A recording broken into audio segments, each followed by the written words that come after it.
All right, so let's begin. All right, pull this back a little bit. Is it good or still good? All right.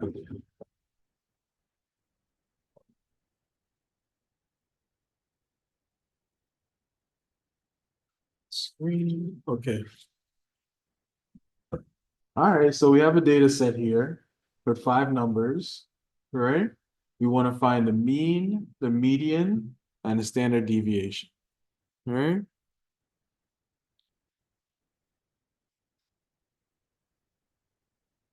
So how do I find the mean?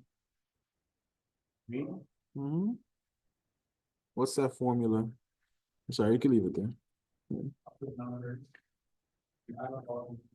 Okay. So the sum of all the numbers divided by the count of the numbers. Very good. So sum of all numbers divided by the counts of the numbers. The n is sample size, and sigma x means the sum of all the x's. Okay, very good, very good. So that means I want what? I want 12.34 plus 25.87 plus skip a few, all the way down to 36.92. Right? And I want to divide that by, let me count 1, 2, 3, 4, 5. That being said, what do we have for the mean? Okay. 0.264. No more? That's it? Okay. All right.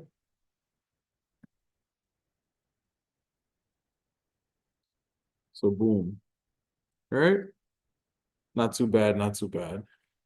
All right, y'all gonna have to help me out with this next one. How do I do the median? But how do I do it though? Very good.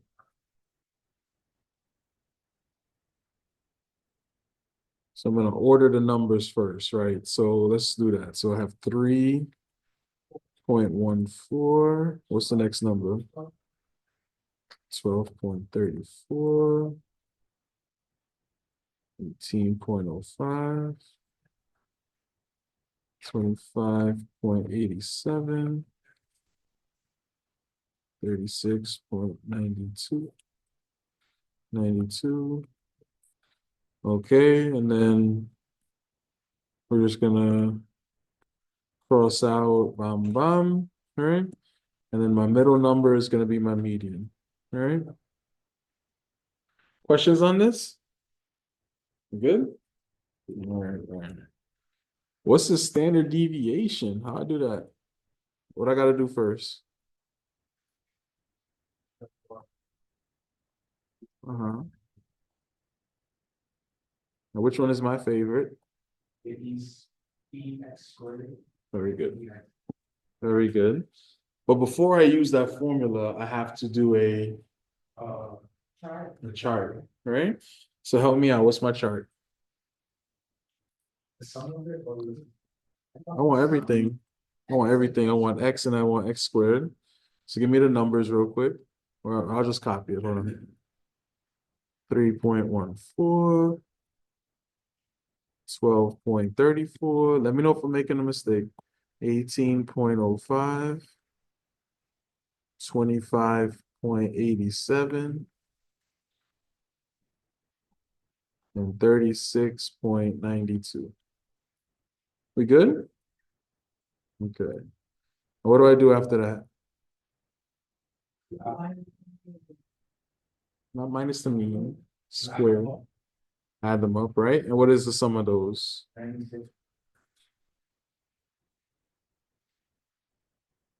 So the sum of x is equal to 96.32. And then what's my squares of those? Really? Uh-huh. Uh-huh. 152.2756. Okay. 325.8025. Okay. 669.2569. Okay. And the last one is 1,363.0864. We all agree? Everybody agrees? And then what's the sum of x squared? Sum would be 2520.281. 2520? Yeah. And 281. Everybody agrees? You didn't get that? You did the other method? Just love the other method? All right, at the end, we should all get the same answer though. All right. So let me know if you get this for the variance. So our variance, s squared, is going to be the sum of x squared minus the sum of x squared divided by n, and all of that divided by n minus 1. All right. Again, on your formula sheet, you just totally copy it from there. You don't have to memorize it. All right. Plugging in the numbers, I should have 2,520.281 minus the 96.32 squared divided by the 5 divided by 5 minus 1. And what's my variance?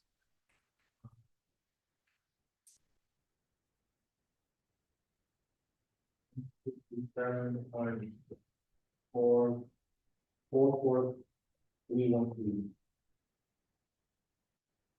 Okay. 166.185. 166. Okay, you know the big one, Okay. 185. I Okay. use all the numbers after the decimal, so I have gotten it. You have to use all the numbers after the decimal.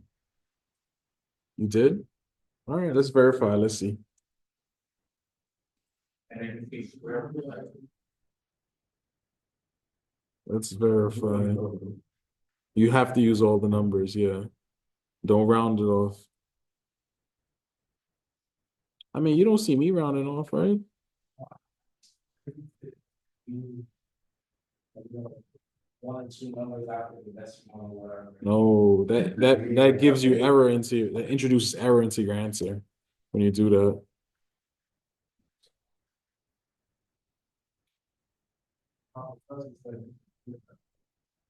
No, that's gonna give you error into your answer. You can round off at the end, right? So, for example, I want the standard deviation as my answer, right? So, if you want to round off the standard deviation, I'm cool with that, but not in the process to get to the standard deviation, right?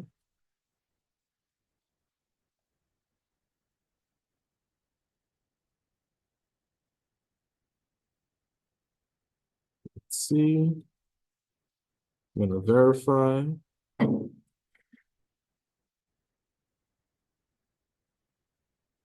So far, so good. Yeah, we matching. We're matching. Good, good, good. And we got sum of x.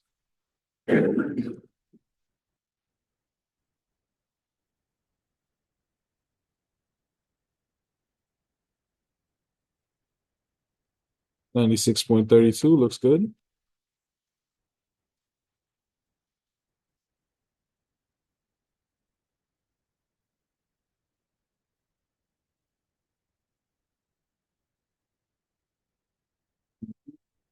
Two fives, 2,520.281 looks good.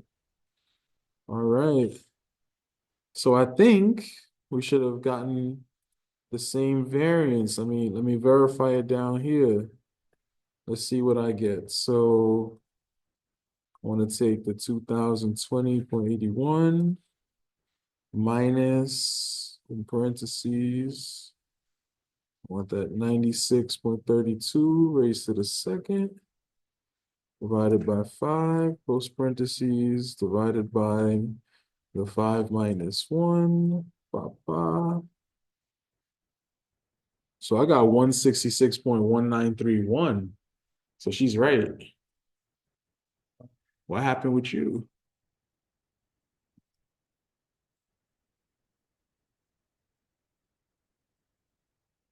Well, wait, I'm really.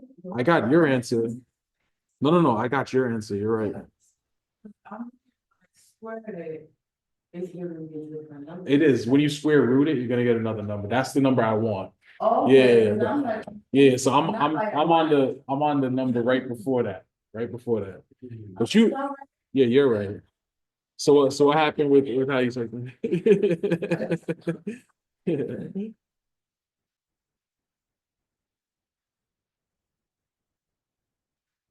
Are you doing it individually? Let me ask you that.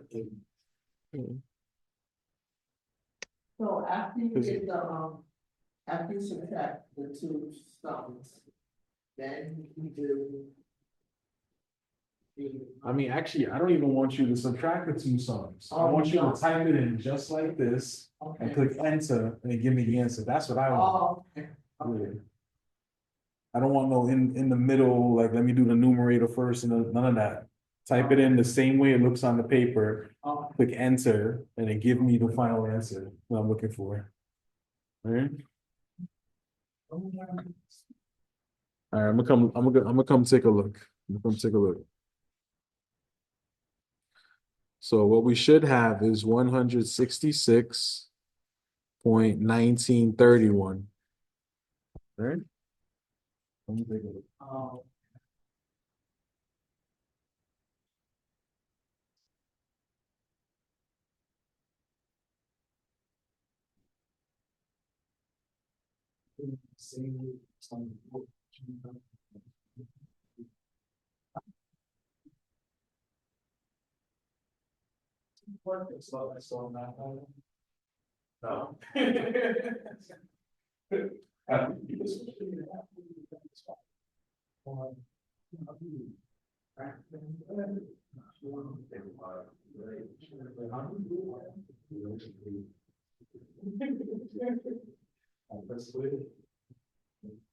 This is actually what, no, right, So, Chris, when you put it in the other number, you have to put the percent parentheses, and you put the 96. You see over here, you see how you have the bracket? Okay.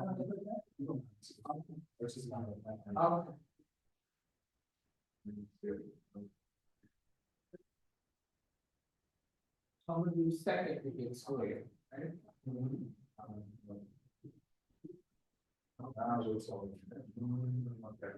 It's really more easier, exactly.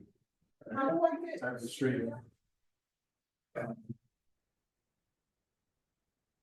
But is there like a problem with that if you do it, individually,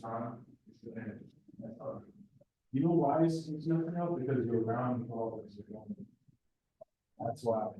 Right, when you plug it in full like this, it's gonna do it all correctly. You know? and You're welcome, you're welcome. How about you? You got it? Remember, you got a little bit more complicated because you gotta do all the parentheses and all that, you know, but yeah. All right. Fraction twice. Mhm. All right. So now, again, this is not even the answer I want though, right? The final answer I want, which is a standard deviation, is always the square root of your variance. So in our case, I'm going to square root the 166.1931, which is going to give me what?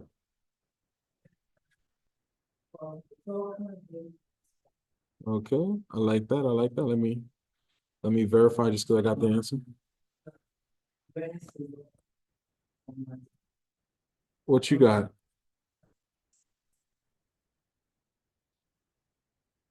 $166.185. Variance. But that, Did you round off anything? Okay. When I square root it, I was off by a little bit. Hmm. Sure. So let's see. But I still got close to 166. But I want you to have the same thing. Okay, you see, okay, it's like 3.14, right? It will be minus, Right. me, 19. Mm-hmm. 264. So hold on, let me 16.124. get the mean real quick. Hold on. So I got 19.264, right? And then you should have x minus the mean, which is gonna be the 3.14 minus the 19 point something. Hold on 1 second. Bear with me 1 second. Okay, so you have the negative 16.124.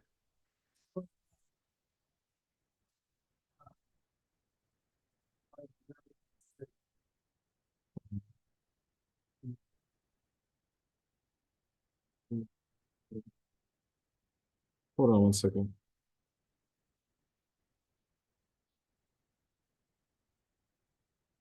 All right, so and you got the negative 6.924, and you got the negative 1.214, and the 6.606, and the 17.656.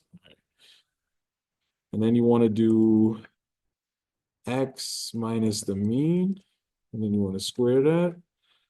So when we square this, so I got 259.9834, 47, and you used all the numbers when you added it, right? Then when I added 64, 47, 43. Let's see. So sum of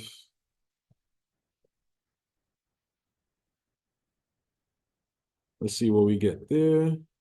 Make that a little bit bigger.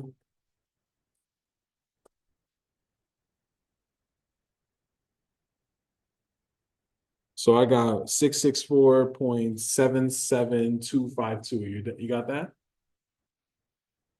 664.743. Okay, I was a little off on that.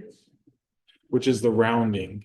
That's why you're off. Yeah, but no, I didn't round it up, I just, probably just the 3 numbers, but then I divided it by 4.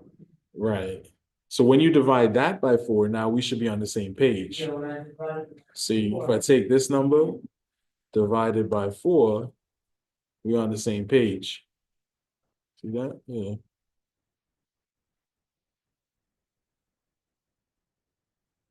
Yeah, so moral of the story, when we're doing this way, I mean, all of the numbers, they can add up everything together. Right? And then the same process, right? Divide by 4, then square root it, boom, boom, and we get the same answer.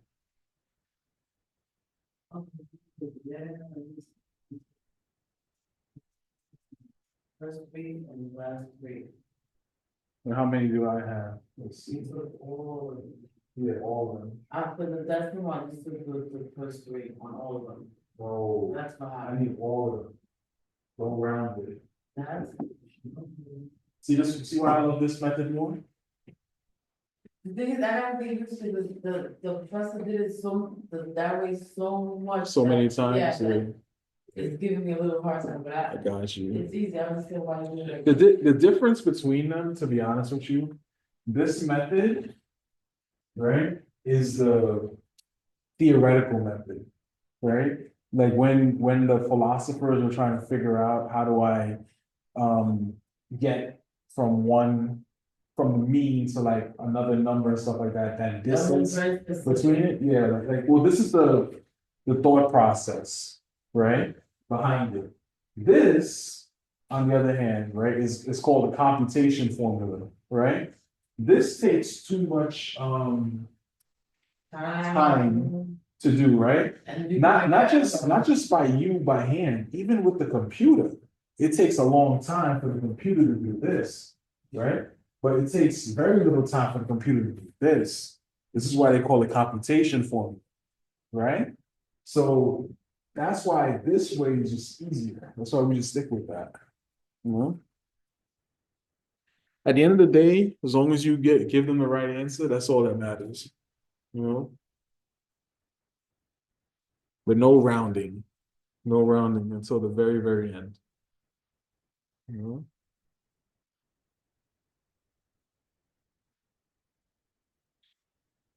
All right. So are we good with this? We can move on. All right, let's look at question 2. So in a small town, a group of enthusiastic gardeners decided to start a community garden. They how you say that? Meticulously, Particular. meticulously, thank you, recorded the amount of water they gave each plant each day and measured the height of each plant weekly. Here's the data that they collected, right? So we have our water that we're giving the plants in liters, right?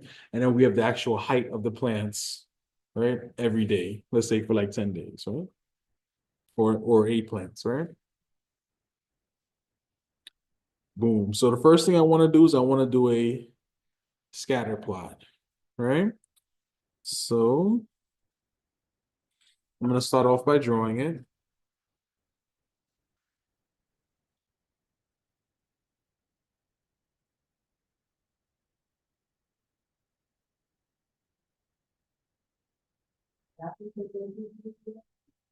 It's my computer. Yeah. You've seen me before with this, the same computer. Yeah. So this is my x-axis, this is my y-axis. Now, again, I have the luxury of wanting to call whichever one I want x, whichever one I want y, right? I'm going to call the height x, and I'm going to call the water given per day y. Why am I doing that, right? Practical reason. You see how my x line is longer than my y line?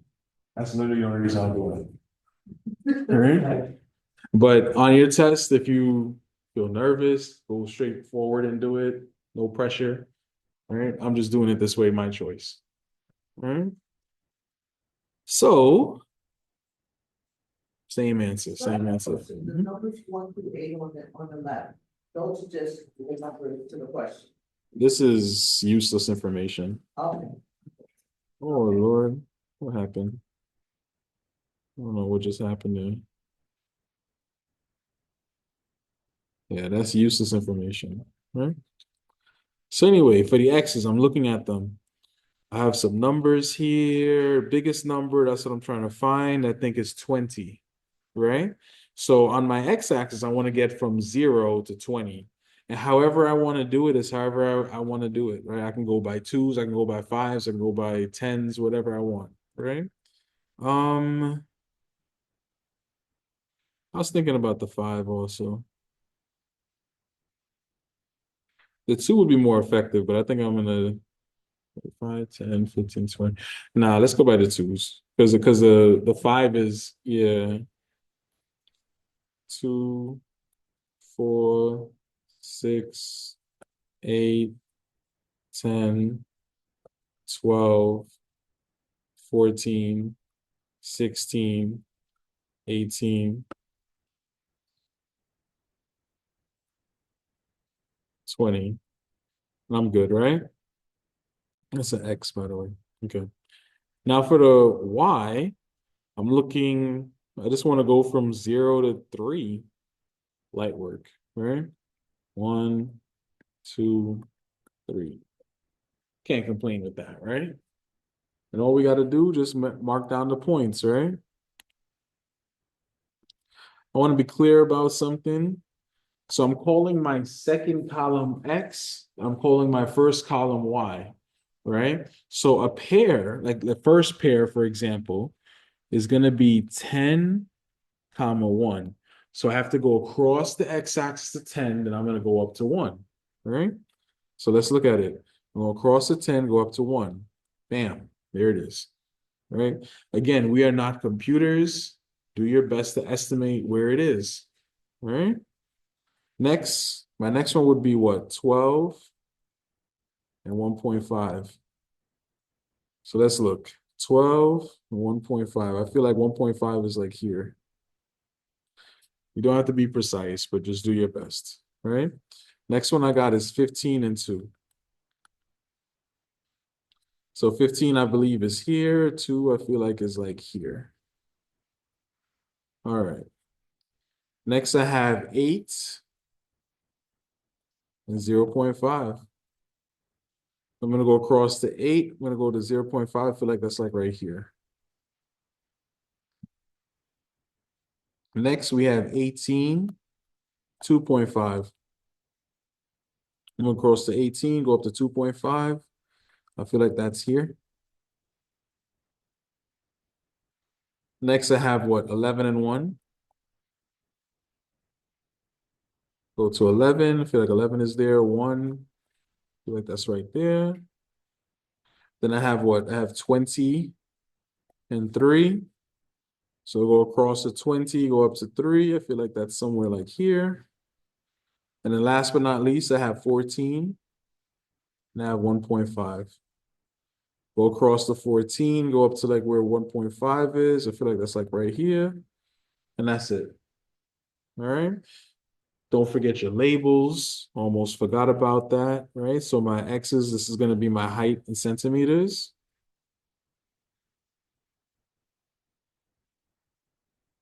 In centimeters. And then the y-axis is going to be water in liters.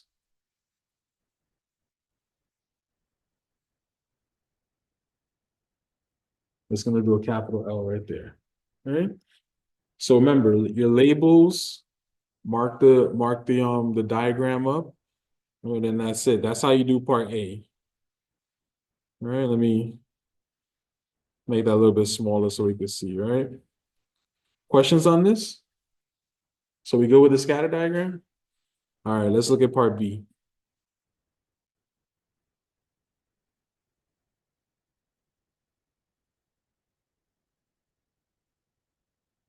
So for part B, they want me to estimate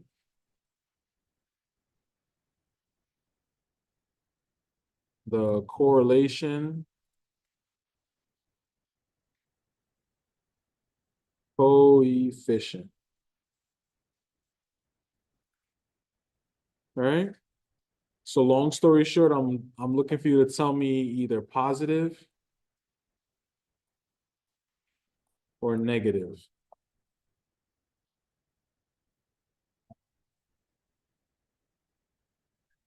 What is it? Positive? All right. I'll take that. So positive. All right. Part C, I want you to interpret it.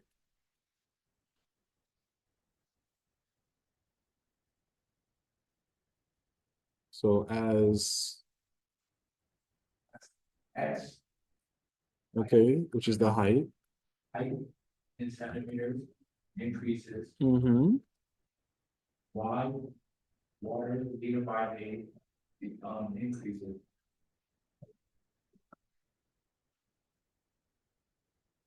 The water does what? Increases. Okay. That's good. Questions on this? So you have to Good. say it's like that. Yes. Specifically like that. Mhm. As the X increases, the Y increases. If it was negative, as X increases, Y decreases. That's simple. Mhm. For the heights. You can use the words of the story. I like that. Yeah. I write it like this just to indicate both Yeah. possibilities, right? But like you should use the story, right? Bam.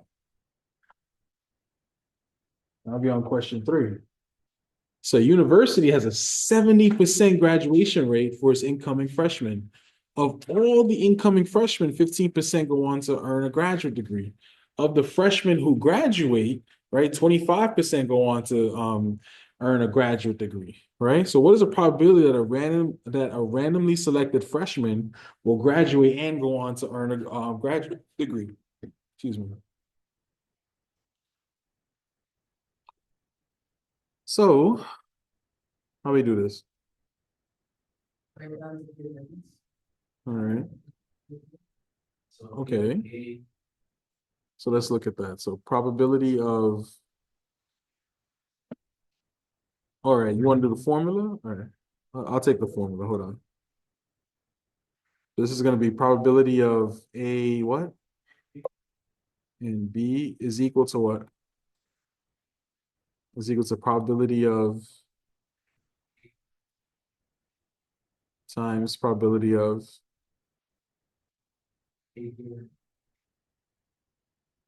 B given A, right? Yeah, just copy the formula. Don't need to make that up. All right, let's look at what we have, right? So the probability of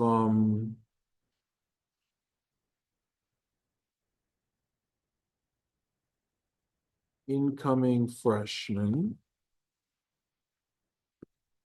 is 70%, right? The probability of graduate given incoming freshman is equal to 15%. And the probability of the graduate given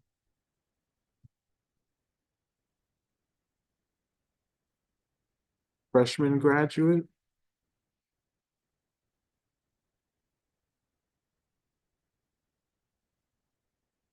that's going to be equal to 25%. Okay. What do they want in the question? They want to know what's the probability of graduate and earn a graduate degree. All right. Well, actually, they want to know incoming freshmen will graduate and go on and earn a graduate degree, right? So they want to know what is the probability of incoming freshmen and that's our keyword and, right? Graduate.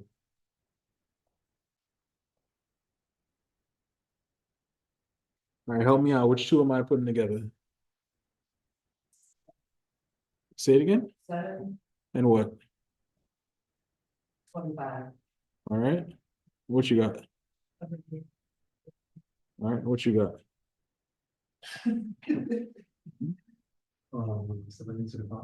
725. All right. What you got? All right. All right. You're the only one that's right. Oh, I see. Hmm. So it's the probability of, right, graduate given incoming freshman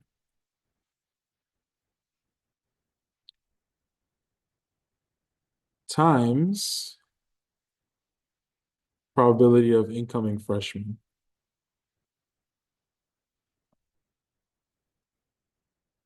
So it's the 70 times the 15%.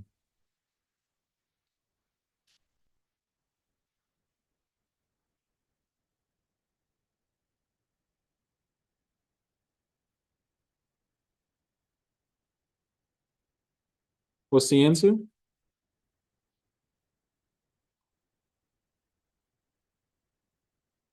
Okay. Everybody got that?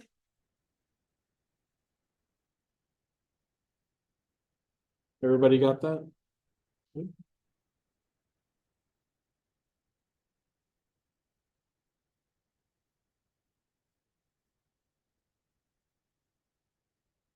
Okay.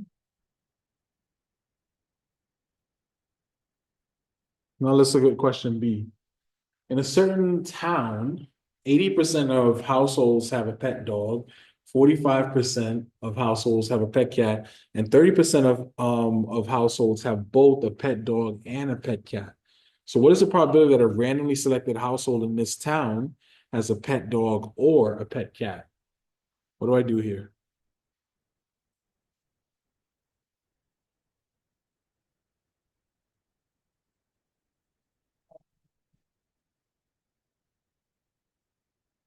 Okay, I'll take that. So I want dog or cat. Is going to be probability of dog plus probability of cat minus probability of both. Oh, So what's dog?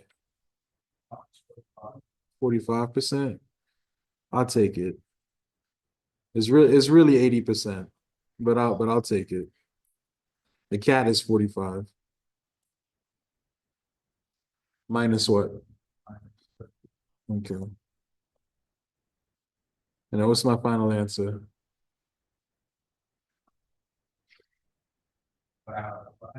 wow. 95. Very good. Okay, fine. You could give me 0.95, or if you want to give me 95%, I'll take that. You don't get him. Huh? -5? How? How you got -5? Dog plus cat minus both. So literally 80 plus 45. Even if you did it as a whole number, I'd take that too. 80 plus 45 minus 30. What's that?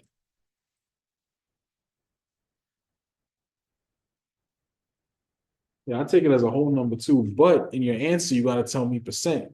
Yeah. Like you can't like don't just tell me 95. Like give me 95% in the answer if you're gonna do it as a whole number. You know, but otherwise I'll take the decimal answer too, 0.95. Good? All right.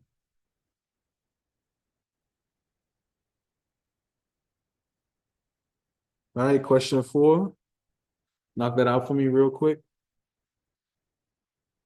I'll give y'all literally a minute. Remember to use your tables if necessary. Or use it if you want to. It's free. It's good.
Up against the last time he was in office.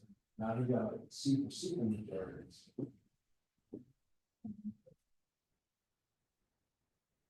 I keep a hunch with you. I have a download. So my reason behind it, so I have like other social media, you know, Facebook, Instagram, all that stuff, right? My favorites things to watch on there all came from TikTok. So I know if I'm down with TikTok, I'll never get off of it. I'm behind the whole video just swiping, liking, disliking. Yeah.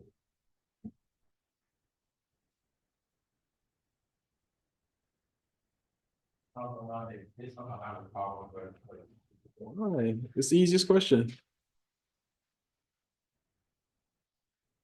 Literally just do it in the calculator and click enter.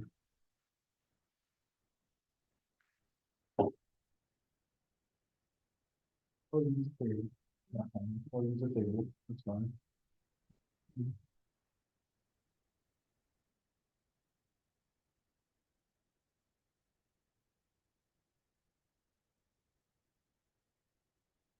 I'm final, better wording than this. Like I'm over here writing out a question, like it'll be typed out. And I'm struggling to read my handwriting.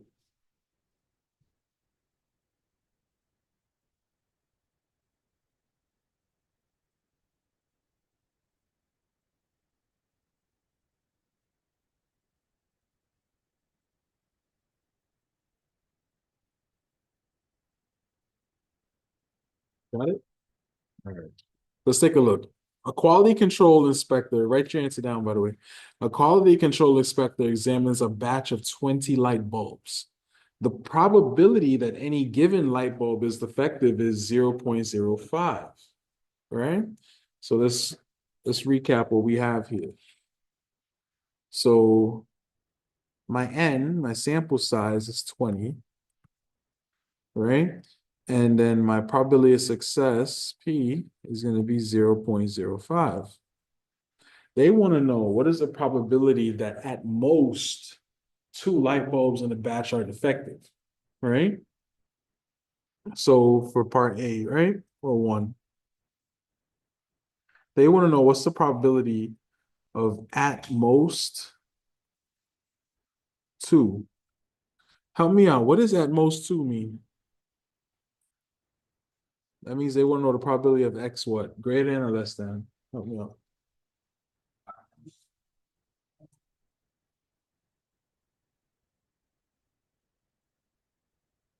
What is it? What is it? Less than. Less than, That right? or less Right. So less than or equal to 2, right? So it's the numbers probability of 2 plus probability of 1 plus probability of 0, right? Now, however you guys want to do this, you want to look it up in the chart, add them up, be my guess. You want to do it on the calculator, click enter, be my guess. You know I'm a calculator fan, so I'm gonna do it that way, right? But we should all have the same answer by the end of this question, right?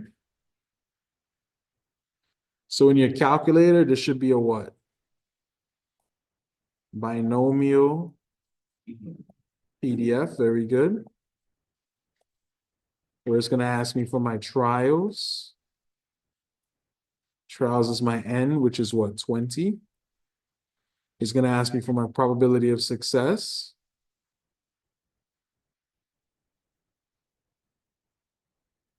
Which is 0.05, very good. Actually, wait, this is not PDF, I'm sorry, this is CDF. Less than or equal to. Less than or equal to. Yeah. Right. CDF is less than or equal to. PDF is equal to. All right. So this is going to be my X, which is the same thing as R, which in this case is 2. All right, so what you got? 0.92 over 5. That's it? Yeah. All right. We want everything. I want everything. Yeah, I'm an everything kind of person. 16, 32, 6. All right. You guys got that? Using the chart? Remember, you want to go to N is equal to 20, find 0.05 at the top, right? You're gonna add up the numbers for 0, 1, and 2. And tell me if you come out with the same number here. Let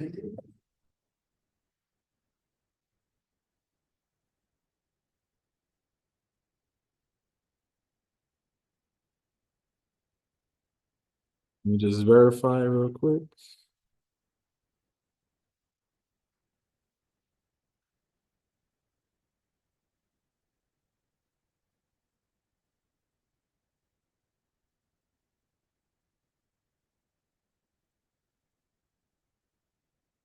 N is 20, all right?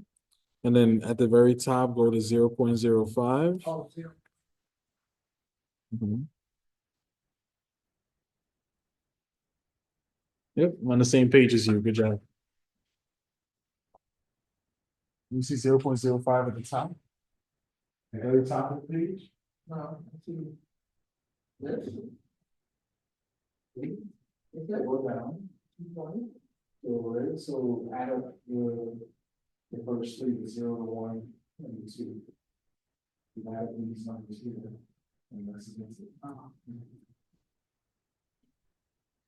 You got it? Yes. What about you? You got it?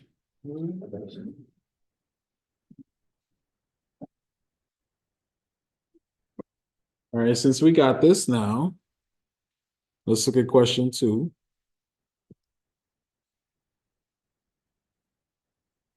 So I want the expected value.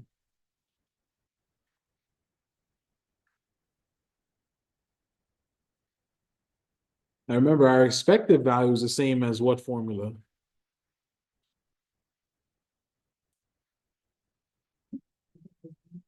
Not Z. We're not there yet. What is it?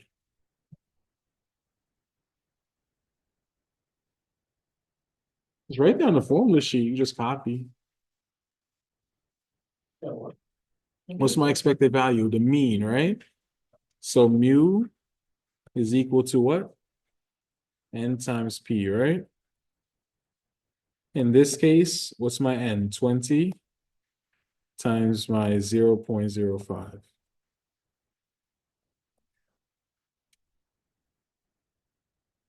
Is 1? Okay, let me check. Yep, I got 1.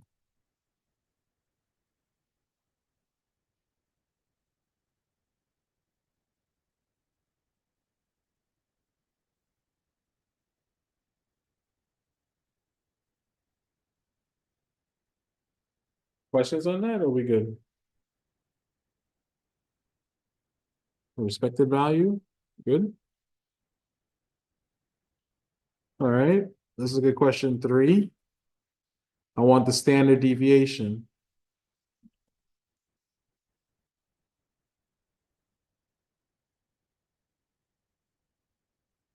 That's equal to what?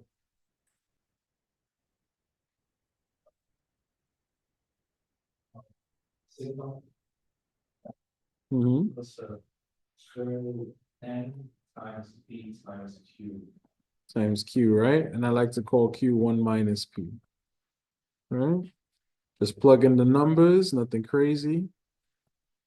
20 times 0.05 times 1 minus 0.05. What's the answer?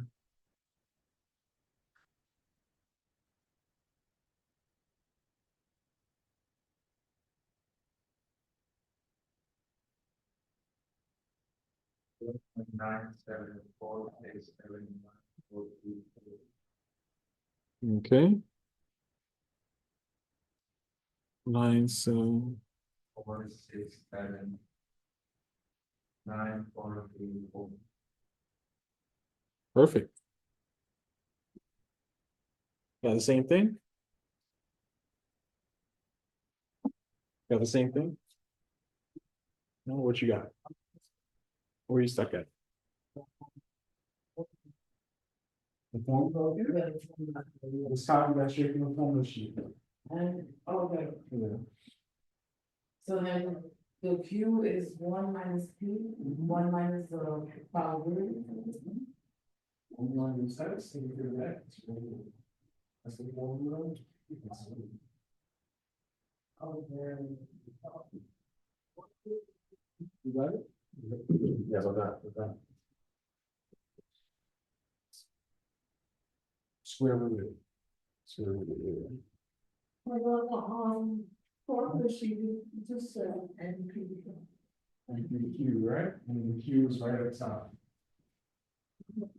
No. That's the formula. Then the next Q.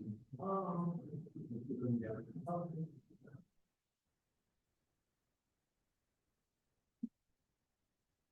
Alright, so we good?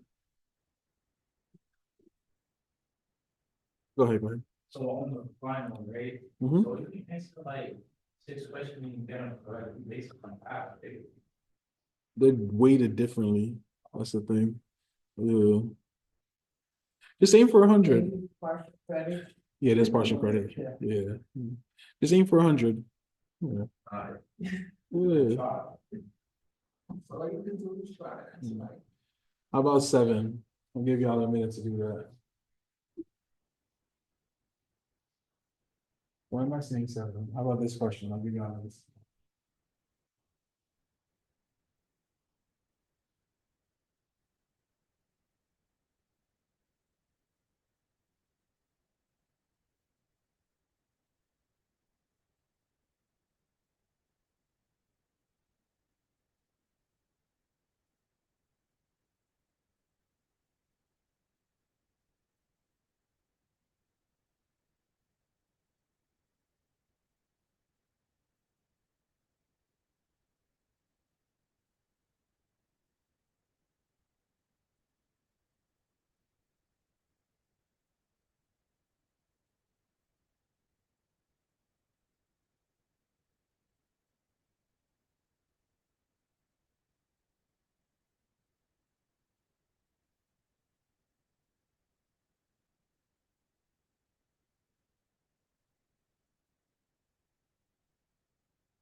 Right, so at a large university, the time it takes students to walk from their dorm to the main lecture hall follows a normal distribution. The average walking time, right? So mu is equal to 15. With the standard deviation, sigma is equal to 3. What percentage of students take longer than 20 minutes to walk from their dorms to the lecture halls, right? So they want to know what is the probability of x greater than 20? What do I do after that?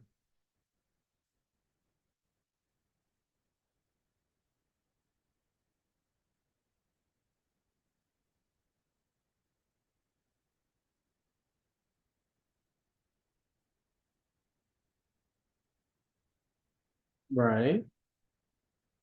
You gotta be the same or higher, Mm-hmm. right? So this is a normal distribution. So what do I do?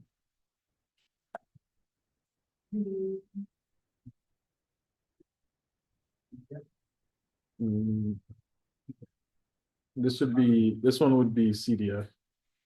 Yeah.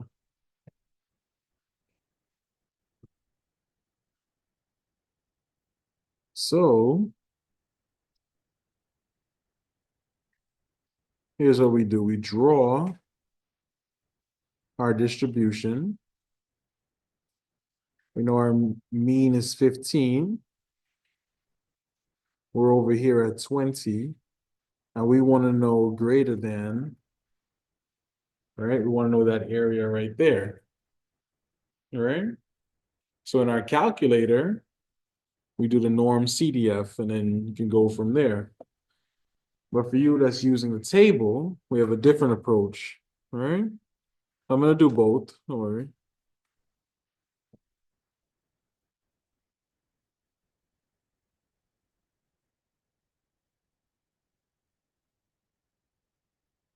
All right. So in your calculator, this would be norm CDF. All right. Remember, it's like I'm standing right here. Right. So my mean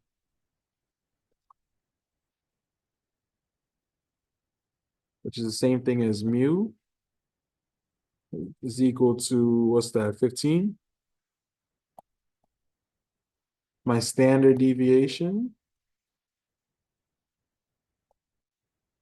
which is sigma, is equal to what, 3? What's my lower bound and what's my upper bound?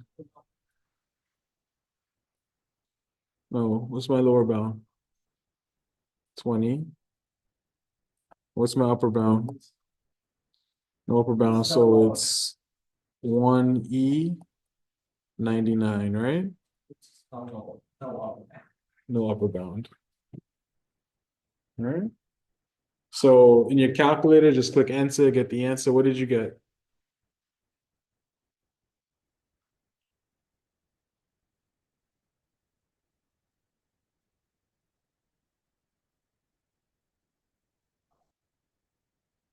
0.04.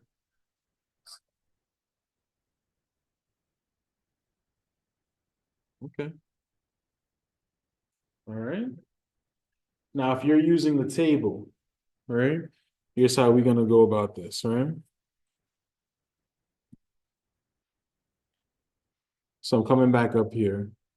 We have to change this X distribution into a Z distribution, right?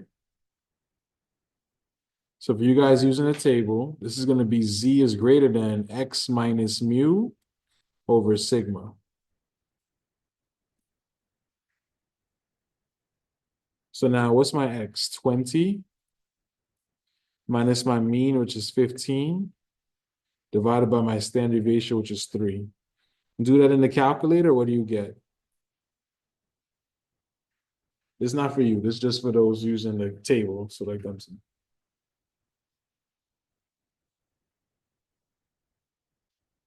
That's probably the rule. Okay. if you're gonna do the calculator, you have to draw it to understand it. But it's not. Right? It's not gonna tell you to. We should always draw it. Pictures are fun. So what did you get when you did 20 minus 15 over 3?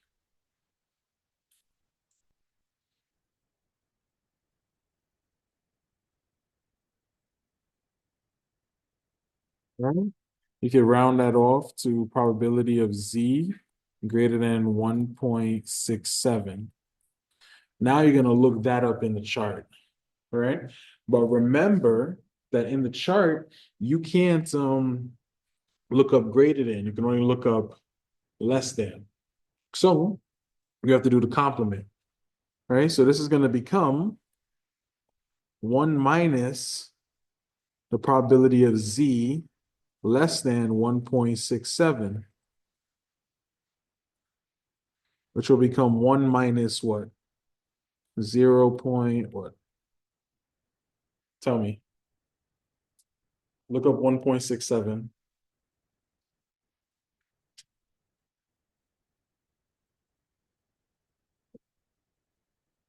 Normal distribution, right? Normal distributions. Go to the normal distribution table, not the binomial distribution table. Normal distribution. All right, so I have 1.67. Find it.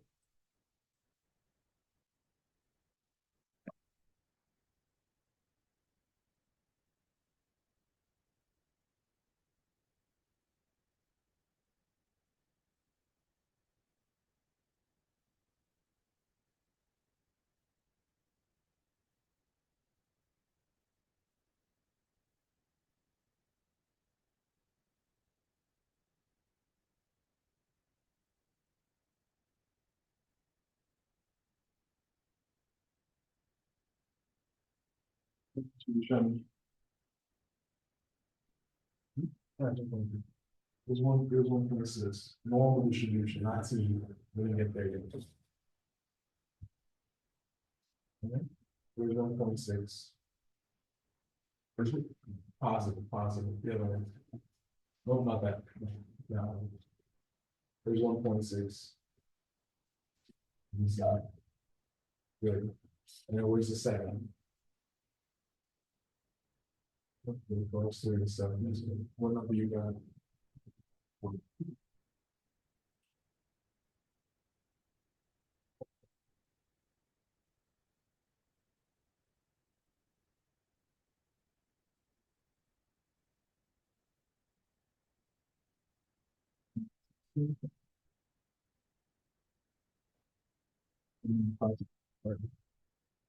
So he got 95.25.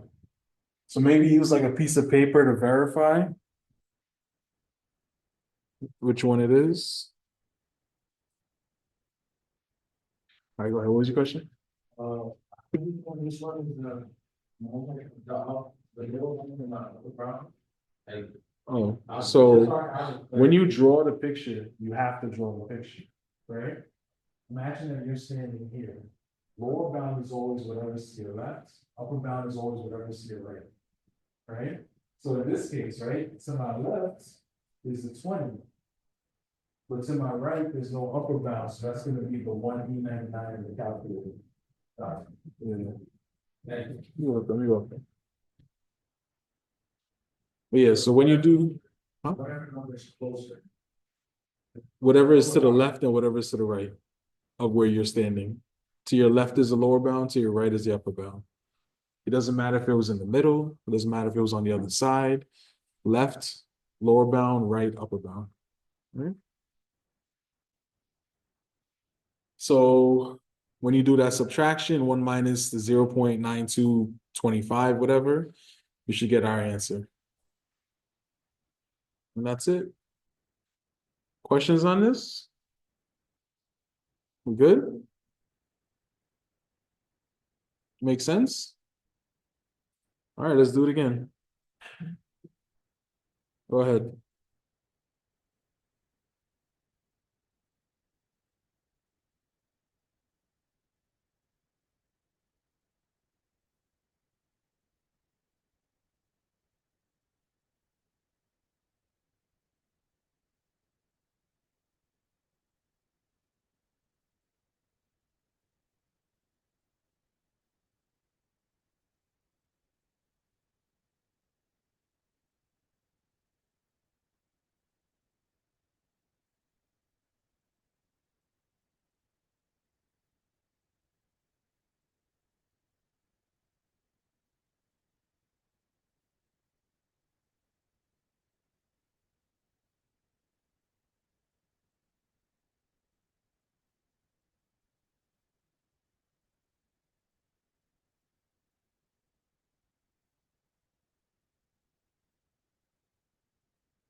Good.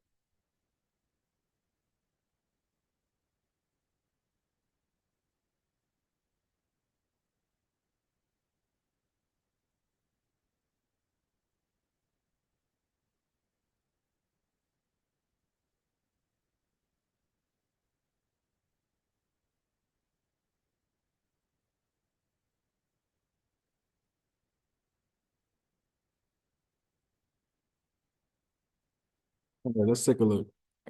A factory produces light bulbs with a mean lifespan of 1,000 hours, right? So my mean mu is equal to 1,000. And a standard deviation of 50 hours. So my sigma is equal to 50 hours. The life spans of the bulbs are normally distributed, right?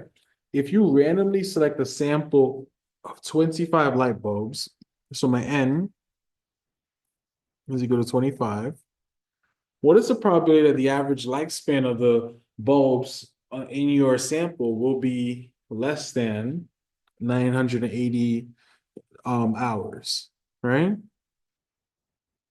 So they want to know what's the probability of less than 980, right? So that is the probability of X bar less than 980, right? So you already know. Draw the distribution like so. My mean is 1,000. And then we have 980 to the left of that because it's smaller. And they want to know less than, so they want to know this area right here. Right? So our mean for the X bar distribution is going to be mu is equal to mu for 1,000. However, our standard deviation for the X bar distribution is equal to the standard deviation divided by the square root of n. I'm not making any of this up. This is all in chapter 7 on your formula sheet. I'm just copying from the formula sheet. All right. So that's going to be what? That's going to be 50 divided by the square root of 25. So let's call that what? 10? Something like that? Y'all should check me. I'm not that good at math. Right? So after we get that, calculator. You already know, right? Same thing. This is going to be normal CDF. All right. So my mean is going to be mu X bar, which is 1,000. My standard deviation is going to be sigma X bar, which is the 10. Right? And then my lower bound is what?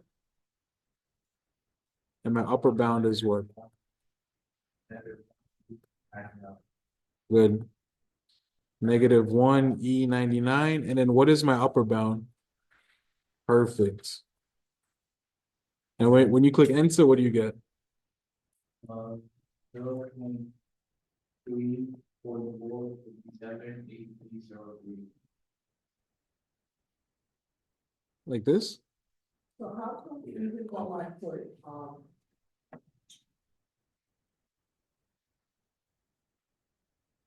even though I put, for the main, I put, even though I put standard deviation, I put 50, For the standard deviation, you put 50? and then calculate. I put, You too? You put 50 or you put 10?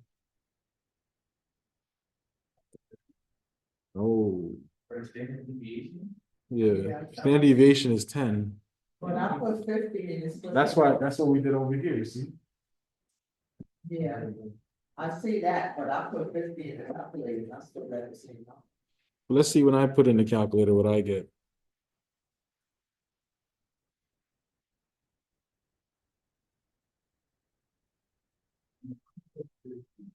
Yeah. Yeah, that's what you told me. Yeah, I put 52. And I still got the same number.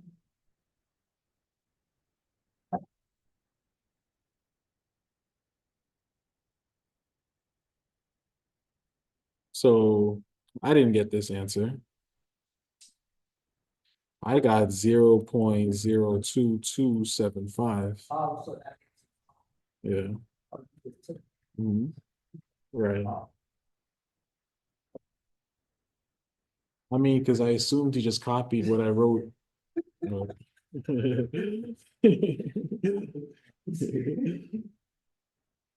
All right. So that's how you do that one. If you're using the table, this is how we do it for the table. All right. You got to do another step. So we got to change this X bar into a Z distribution. Our formula is X bar minus mu over sigma over the square root of n. Again, this is all in the formula sheet. You don't have to memorize it. Okay. All right. Just plug it in. Believe it or not, this question is worth the most amount of points on your whole exam. Did you know that? This is like 20 points. Like skipping this is like you getting a 90. You know? So then this becomes Z less than what? 980 minus the 1,000 divided by the standard deviation, which was 50, divided by the square root of the n, which is 25. When you do that in your calculator, what do you get?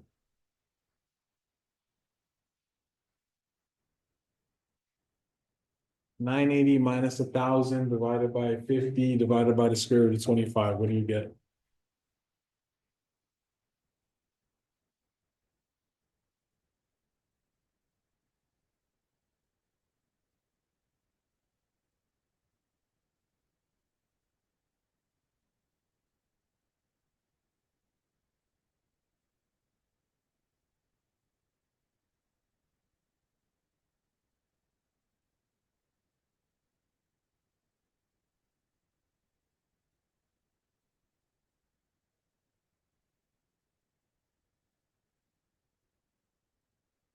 Mhm.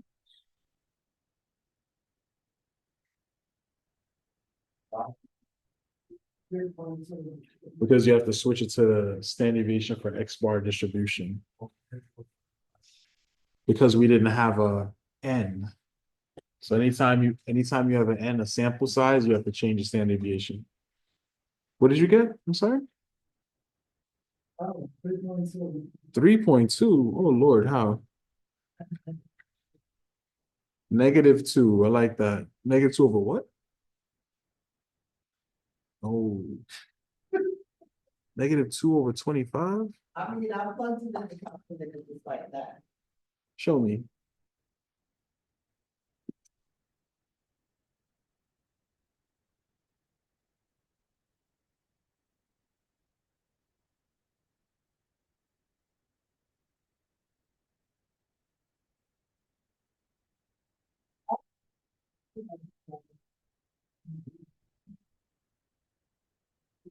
All. I'm going to do that.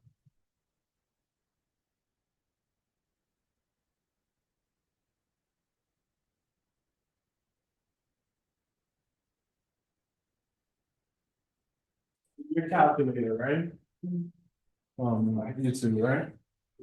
Open parentheses, 980 minus 1,000, close parentheses, Oh, you have to. then divide, then open parentheses again, then 50, divide, square root, 25, close parentheses, press enter. What do you get? That's it. That's what I want to hear.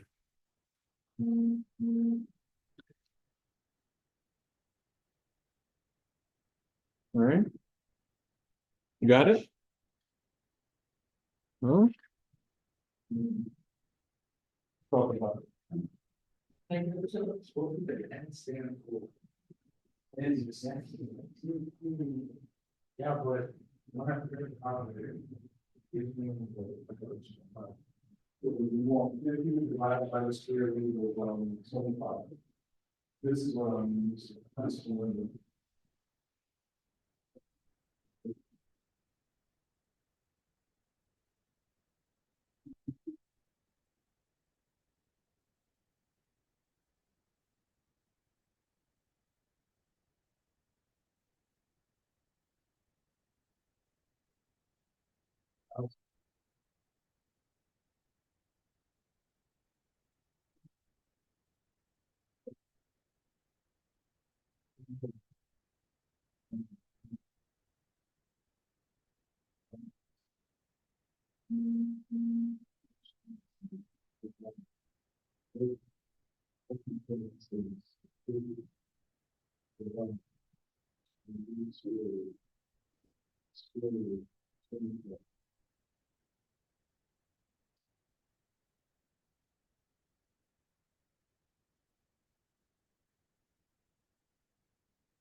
So now, I know what my z value is, right? The z value is -2.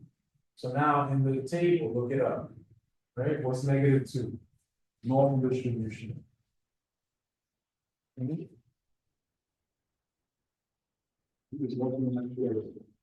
Okay.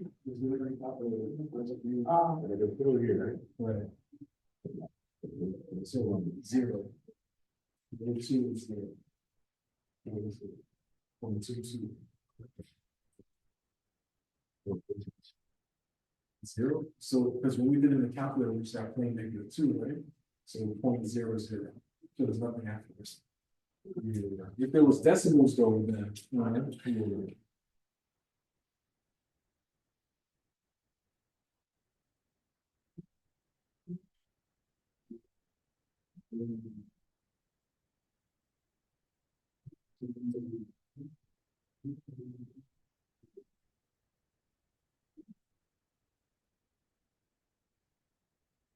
It's a normal distribution.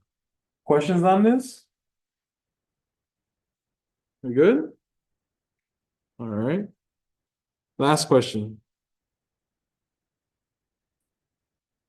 Y'all maybe should copy this down so I can scroll down and y'all could do the rest, or y'all can see questions 1, 2, 3, but there's more to it though. There's a question 4, 5, and 6. So for now, just do question 1, 2, 3. But copy down this table though, so that when I scroll down, you don't need to look back at it.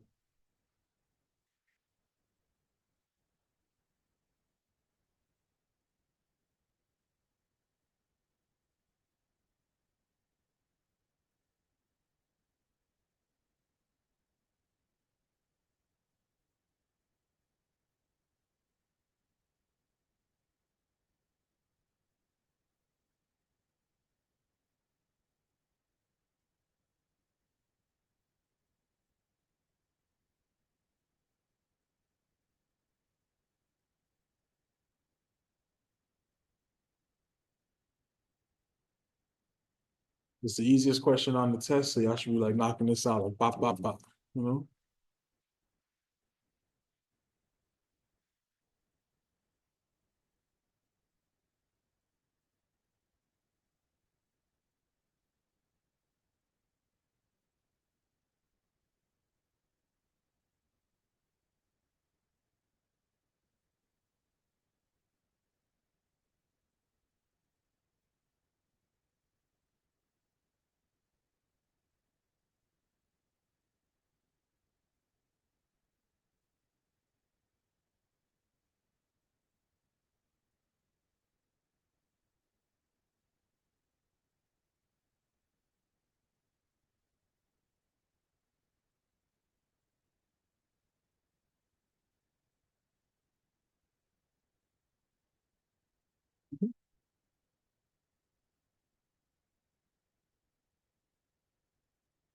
There you go, 4, 5, 6.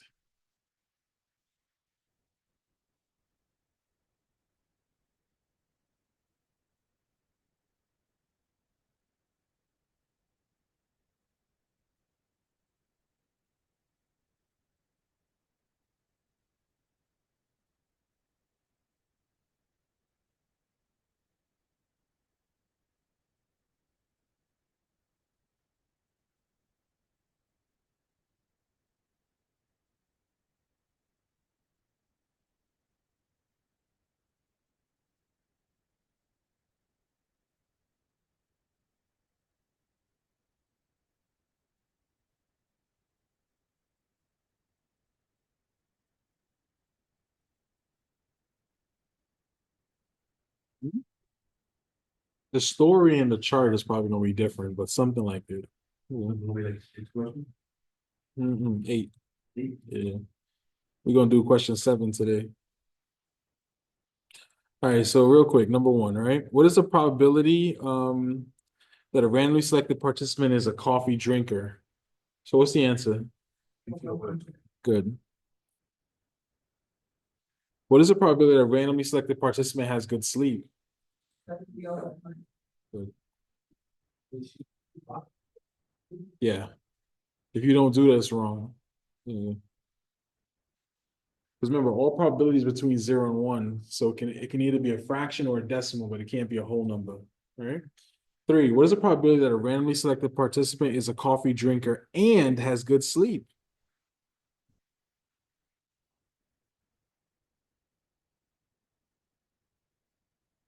What is the probability that a randomly selected participant has good sleep given that they are a coffee drinker? Hmm. Yeah, 30 over 50. Good job. All right. Is there an association between coffee consumption and sleep quality based on this data? Yes, there is, but that's not going to be on your test, so don't worry about that question. All right. Question 6, right? What is the probability that a randomly selected person drinks coffee or has poor sleep? 20 over 100? Okay, okay, that could be it. That could be it.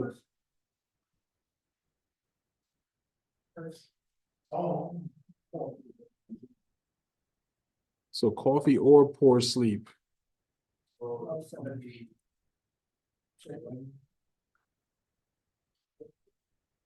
It could be.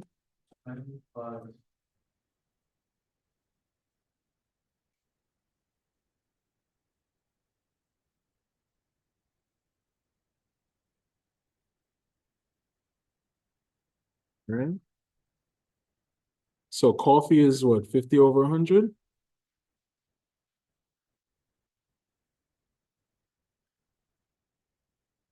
Poor sleep is 30 over 100. Minus how many people drink coffee and have poor sleep?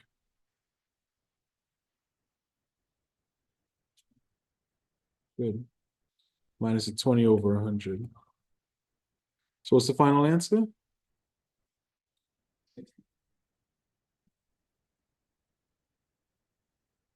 Over 100. Good. And that's it. Mm-hmm. Verbatim. Mhm. Any questions on this or it makes sense? You good? All right. Let's jump into our next topic today.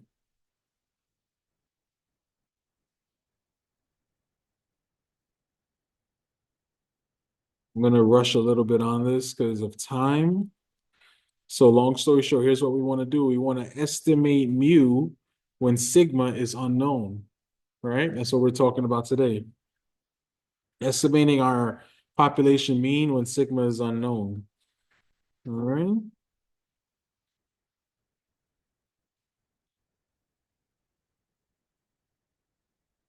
So let's get it. All right, so in order to use the normal distribution to find confidence intervals for a population mean mu, we need to know the value of sigma, right? The population standard deviation. However, much of the time, when mu is unknown, sigma is unknown as well. In such cases, we use the sample standard deviation S to approximate the population standard deviation sigma. We use the sample standard deviation to approximate the population standard deviation, the sampling distribution for X bar, right, or a sample mean, follows a normal distribution called a student's T distribution, right? So that's what we're getting into right now. So this was that other table that you were looking at earlier, right? Just going to tell you guys a little bit about it, right? I might need to rob you guys of like a few minutes today, if that's okay. Not long, maybe like 15 minutes also. So student T's distribution. So students T distribution, right, were discovered in 1908 by Will Gossett. Nice. He was employed as a statistician by Guinness. How many people tried Guinness before? Right? Terrible. Terrible. Yeah, I'm not a Guinness fan either. Yeah, y'all might not be old enough to drink. That's beer, you know. Gotcha. Yeah. All right. So, Brewing Company, a company that discouraged publication of research by its employees. As a result, Gossett published his research under the pseudonym Student. Gossett was the first to recognize the importance of developing statistical methods for obtaining reliable information from samples of populations with unknown population standard deviation sigmas, right? Gossett used the variable T when he introduced the distribution in 1908. To this day, in his honor, it is still called a student's T distribution. It might be more fitting to call this distribution Gossett's T distribution. However, in the literature of mathematical statistics, it is known as student's T distribution. The variable T is defined as follows. A student's T distribution depends on a sample size N. All right. So let me show you the formula real quick.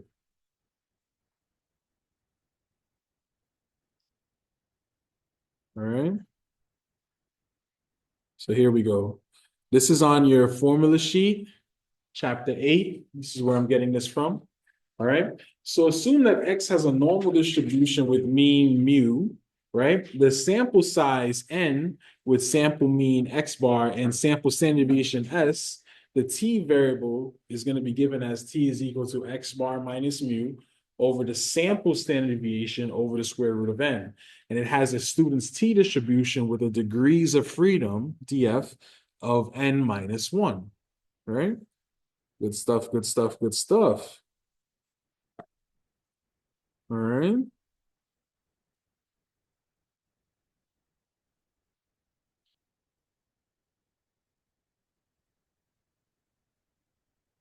Okay, so if random samples of size n are drawn, then we get many t values from the equation. These t values can be organized into a frequency table and a histogram can be drawn, thereby giving us an idea of the shape of the t distribution for a given n. Fortunately, all this work is not necessary because mathematical theorems can be used to obtain a formula for the t distribution. However, it is important to observe that these theorems say that the shape of the t distribution depends only on n, the sample size, right? So provided the basic variable x has a normal distribution, so when we use a t distribution, we will assume that the x distribution is normal. All right? Real important. So now we're going to talk about the table.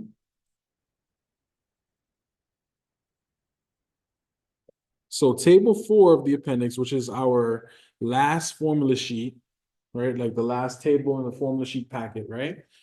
Of the appendix gives the values of the variable t corresponding to what we call the number of degrees of freedom, abbreviated df. For the methods used in this section, right, the number of the degrees of freedom is given by the formula df is equal to n minus 1. Again, This is in chapter 8, just copying, that's where that formula is coming from, right? Where DF stands for the degrees of freedom and N is your sample size. Each choice for DF gives a different T distribution. The graph of the T distribution is always symmetric about its mean, which, as for the Z distribution, which is the normal distribution, is 0. The main observable difference between a T distribution and a standard Z distribution is that a T distribution has somewhat thicker tails, right? And then we have a figure that's going to show that, right? With the degrees of freedom of 3 and degrees of freedom of 5. All right, so take a look.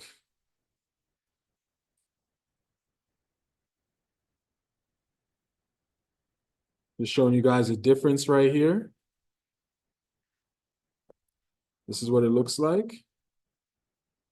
So our pink curve right here, this is a normal distribution. And I want you guys to look at the tails of the distribution. See how they're tight, close to the x-axis, right? That's a normal distribution. Before a T distribution, the tails are a little bit bigger, a little bit white, right? And you can see the black line. Let's see here. The black line is for degrees of freedom of 3, and the blue line is for degrees of freedom of 5, right? So as our degrees of freedom increases, the tails get more closer to the x-axis, all right? Just an observation right there. All of this is explaining the table that we're going to use, all right?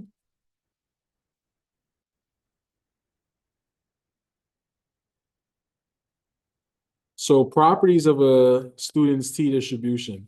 The distribution is symmetric about the mean 0. The distribution depends on the degrees of freedom, DF, and DF stands for N-1 for mu confidence intervals, right? The distribution is bell-shaped. It has thicker tails than the standard normal distribution, right? As the degrees of freedom increases, the T distribution approaches the standard normal distribution, and the area under the entire curve is 1, right? There we go. So now that we know about the table, we're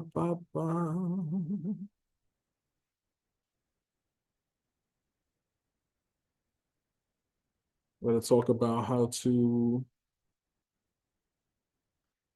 find the critical values from the table. Because that's what I want from the table. I want these critical values. All right, so using table 4 to find critical values for the confidence interval. So table 4, which again is the last table in our formula sheet packet, right, of the appendix, gives various T values for different degrees of freedom, DF. We will use this table to find critical values, T critical, for a C confidence level. In other words, we want to find T critical such that the area equal to the confidence level under the T distribution for a given number of degrees of freedom falls between a negative T critical value and a positive T critical value. So in the language of probability, we want to find the probability of negative T critical to positive T critical, and that should be equal to the confidence that they give us in the question, the confidence level, right? This probability corresponds to the shaded area, so let me show you guys that. This part, not really necessary for your final, but in the future, it could be important to you, right? Especially if you guys, when you guys go to grad school to get your doctorate degrees and all that, right? Because we get our doctorate degree in social work, right? Remember that. All right, so the area under the T curve between negative T critical and positive T critical, right? This is what it is right here. So basically, where it says area is equal to C, this is the confidence level. We did this here.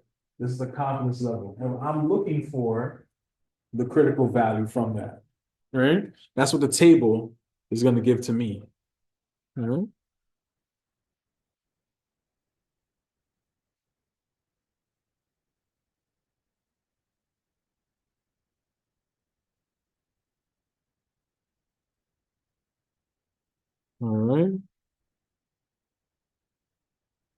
So table 4 of the appendix, again, the last table in the formula sheet packet, has been arranged so that the critical value, right? The confidence level, excuse me, is the one of the column heading, right? And the degrees of freedom is the row headings, right? So confidence is going across like this, and then on the row going up and down is going to be your degrees of freedom. I'm talking about the last table, right? To find the T critical for any specific confidence level, we find the column headed by the C value and read down until we reach the row headed by the appropriate number of degrees of freedom. So you will notice 2 other column headings, 1 tail, 2 tail area, right? We'll use that another time, all right? Actually, you guys won't be using that with me, but if you guys ever want to come back and ask about it, you're more than welcome to. All right. Going a little bit fast because of time. All right. So convention for using a student's T distribution table, if the degrees of freedom DF you need are not in the table, use the closest degree of freedom in the table that is smaller. This procedure results in a critical value, T critical, that is more conservative in the sense that it is larger, right? So the resulting confidence interval will be larger and have a probability that is slightly higher than the confidence level, right? So blah, blah, blah. I do a degrees of freedom and I have a random number. Let's say I have a number like 34. I'm just making it up, right? But then let's say on the table, there is no 34. I have 30 and I have 40. Which one do I use? You're going to use the 30, right? The one that's smaller, right?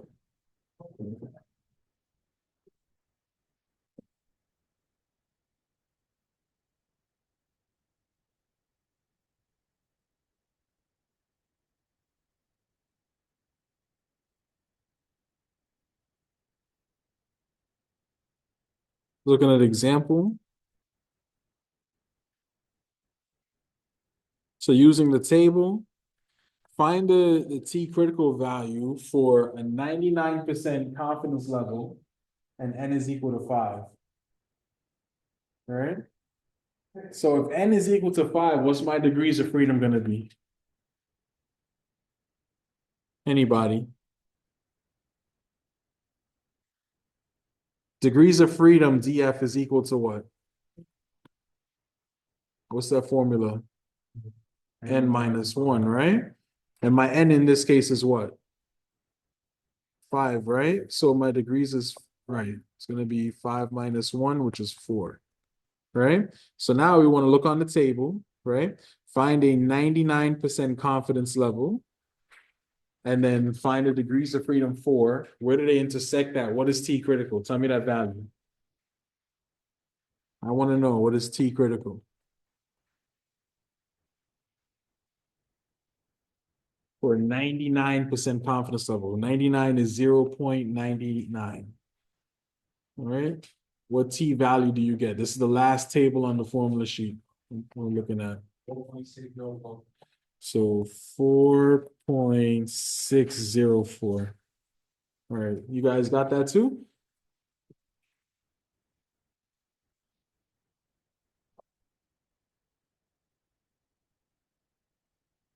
Let me check it on my end.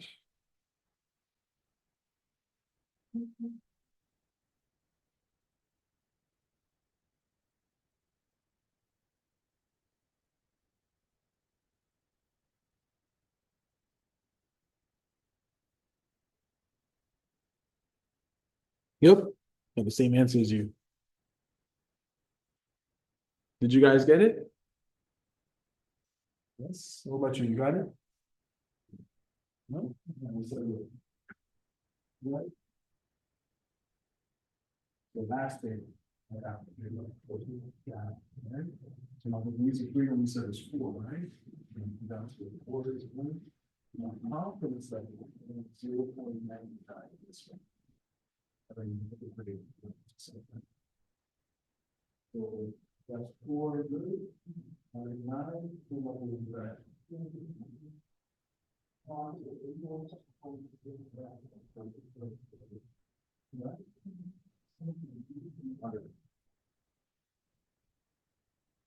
So that was the hard part of this topic, but we're not done. This is not the final answer for it. Everybody found the T critical, which is what I wanted. Just to recap, here's our table. All right. So we grow across our confidence level where the C is. So C is right here. We're going to go across to where we get to 99%. And then we go down our degrees of freedom, right? All the way to 4. 4 is where we want to be. And we look at where do they intersect that. And then that's the T critical value I'm looking for. All right. This is the last table in our formula sheet packet. The last table. All right. Now let's talk about what we're going to do with that number. Right? Because the question that we're going to be asked is to find a confidence interval. Right? So here we go. This is our confidence intervals for our population mean mu when sigma, population standard deviation, is unknown, right? So in the last section, we found the bounds of plus or minus our margin of error for a confidence level. So using the same approach, we arrive at the conclusion that our margin of error, right? This is again in chapter 8 on our formula sheet, right? That's where I'm getting this from. Our margin of error is going to be equal to T critical times our sample standard deviation divided by the square root of n, right? Which is our sample size, right? And this is the maximal margin of error for the C confidence level when our population standard deviation is unknown, right? This is just putting it all together. I'm not going to ask you guys to do that on your test. But real quick, I want you guys to see the procedure. Excuse me 1 minute.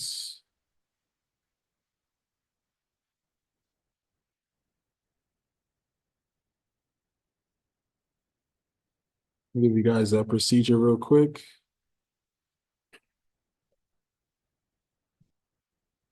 I'll give you a chance to look at that. Be right back. 1 second.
All right.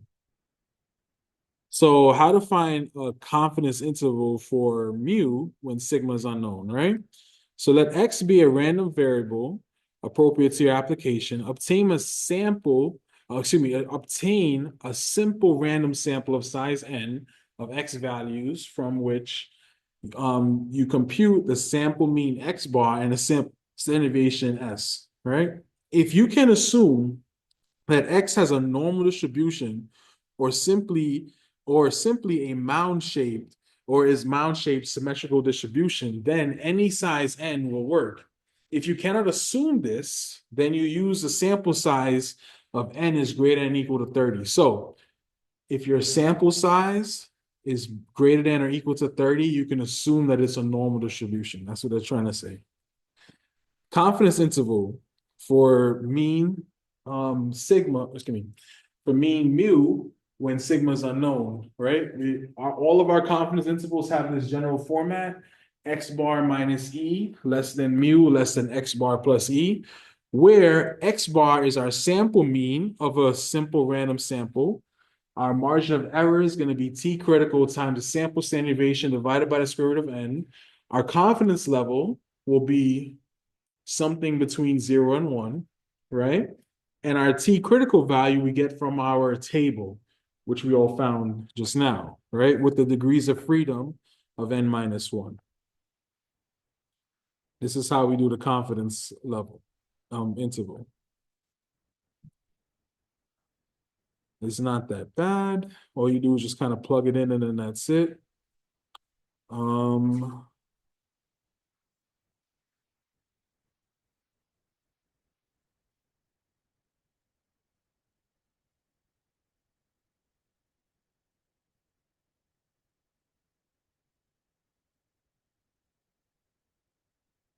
Let's look at an example real quick. And I mean really, really, really quick. I'm apologizing for the speed right now. All right, so confidence interval for the mean mu when sigma is unknown. Suppose an archaeologist discovers 7 fossil skeletons from a previously unknown species of miniature horse. Reconstructions of the skeletons of these 7 miniature horses show the shoulder height in centimeters to be that data set that you see there. For these sample data, the mean x bar is equal to 46.14, right? So this is our sample mean given to us, right? And the sample standard deviation is going to be S is equal to 1.19. Let the population mean mu be the mean shoulder height in centimeters of this entire species of miniature horse, and assume that the population of shoulder heights is approximately normal. They want us to find a 99% confidence interval for mu, right? The mean shoulder height of the entire population of the horse, right? So real quick, this is how you're going to do it. And tomorrow we'll have a more in-depth example again. All right. So we assume that the shoulder heights of the reconstructed skeletons form a random sample of shoulder heights for all the miniature horses of the unknown species, that the X distribution is assumed to be approximately normal since sigma is unknown. It is appropriate to use a student t distribution and the sample information to compute the confidence interval for mu. So in this case, our n is 7 because we have 7 skeletons that we found. Our degrees of freedom is going to be n minus 1, which is equal to 7 minus 1, which is 6. So degrees of freedom is 6, right? We want a confidence level of 0.99. So it's the same thing that we just did. You're going to go down to the 6, the 99, where do they intersect at, right? And then we're going to find it's going to be what? 3.707. That's it, right? And then right after that, we have our formula. Margin of error is t critical times the sample standard deviation divided by the square root of n. We found the 3.707. You're already given the sample standard deviation, plug that in. You're already given the n, plug that in, right? Calculator, bop, bop, bop, you get 1.67. 1.67 is your margin of error, your E, right? Our final answer is very simply just the sample mean, which was given in the story, minus the margin of error, less than mu, less than the sample mean, which was given in the story, plus our margin of error, right? Little calculator, minus plus, you get 44.5 less than mu, less than 47.8. That's it. That's the whole confidence interval. All right. We gotta go over this again tomorrow. We're gonna do it again tomorrow. And the day after that, and the day after that. All right. And then the day after that, you're on your own. Yeah, sure, I got you. And I'm a little pressed for time right now, but I got y'all. Gonna send this out to you guys after class. All right. Sorry. For example. Yeah, we can call, but yeah, yeah. All right. So I see you guys tomorrow, 10 o'clock, same room. All right. Please come. All right. Catch up with you guys.